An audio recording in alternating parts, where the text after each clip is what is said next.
Ya, sudah semestinyakah kemudian penggunaan senjata api ini dievaluasi? Kalau kita lihat, kami telah merangkum sejumlah kasus aksi koboi di Indonesia. Terakhir pada Agustus 2024 kemarin kita juga sempat lihat yang terjadi di wilayah Depok, Jawa Barat.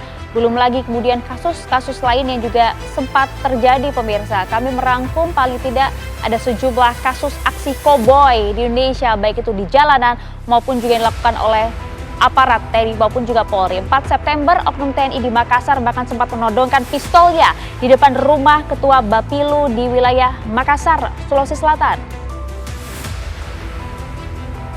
Tak berselang lama, 19 September 2024, pengusaha bernama Sunarwan menembaki ban mobil pengendara lain di jalan raya akibat emosi disalip saat terjebak macet. Pada 3 Januari 2025 kemarin, seorang petugas parkir di ASDP Cabang Bakauheni ditodong senjata api oleh oknum pegawai kantor Syah Bandaran dan otoritas pelabuhan saat korban tengah mengecek kartu parkir. Kalau kita lihat juga yang terakhir 2 Januari 2025 kemarin, anggota TNI AL menjadi pelaku penembakan terhadap pemilik rental mobil di rest area KM 45 Tol Tangerang Merak. Ini ada sejumlah kasus yang kemudian kami rangkum yang juga menjadi sorotan. Pentingkah kemudian penggunaan senjata api ini harus dievaluasi? Seberapa urgenkah hal ini? Karena tadi seperti kita simak bersama, Hasbiallah Ilyas, anggota Komisi 3 DPR juga sampaikan, secara psikologis memang setiap orang yang pegang dan juga tidak pegang senjata itu pasti berbeda, Pak Yoyo. Apa yang harus dirubah? Evaluasi seperti apa, Pak Yoyo? Selain juga kemudian kalau kita lihat dari segi pengawasan pasti itu penting ya. Kalau kita lihat kan Anda juga tak hanya sebagai anggota Komisi 1 DPR saja, tapi juga Anda merupakan mantan prajurit juga. Jadi begini Mbak, tadi sampaikan sama teman-teman kita semua, ada yang menyarankan untuk ganti senjata, ada yang menyarankan untuk peraturannya dirubah dan lain sebagainya ya. Ini sebetulnya lah kan apa ya namanya, peraturan, ketetapan, undang-undang yang sudah dibuat itu ya Allah sudah ada di satuan masing-masing Mbak, dan sudah berjalan sekian lama ya, sekian lama. Dan ini sekarang ini kan kebetulan saja terjadi peningkatan eskalasi pelanggaran-pelanggaran, apakah itu anggota atau yang lain itu menggunakan senjata api. Ya di sini ini kan yang harus dikaji ulang, ini menurut saya Mbak. Kenapa sih ada peningkatan eskalasi kejadian yang merugikan masyarakat oleh oknum di Polri dan yang lainnya dengan menggunakan senjata api?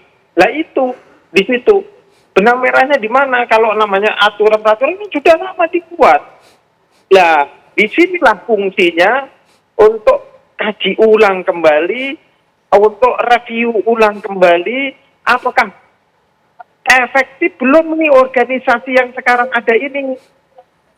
Dari tingkat komandan regu, tingkat komandan peleton, kompi, komandan batalion, komandan brigade, dan selanjutnya, dan selanjutnya. Di satuan tentara itu Mbak, itu ada istilah, nggak ada anak buah yang salah. Yang salah ki komandane. Nah, itu mbok dipegang Mbak. Kalau itu dipegang, berarti ini dinasdani sesuatu ya. Apakah ada misalkan, mohon maaf ini penurunan dari kualitas pemimpin-pemimpin yang ada? Nah ini harus dikaji.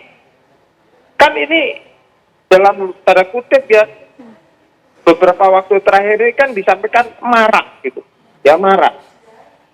Ya oleh karenanya saya yakin nih Mbak, Panglima TNI dan seluruh kepala staf pasti dengan kasus-kasus yang terjadi ini berpikir. Pertanyaannya adalah kenapa bisa terjadi? Nggak mungkin Mbak, nggak mungkin karena ada kasus 1, 2, 3 secara beruntun diem aja, nggak mungkin.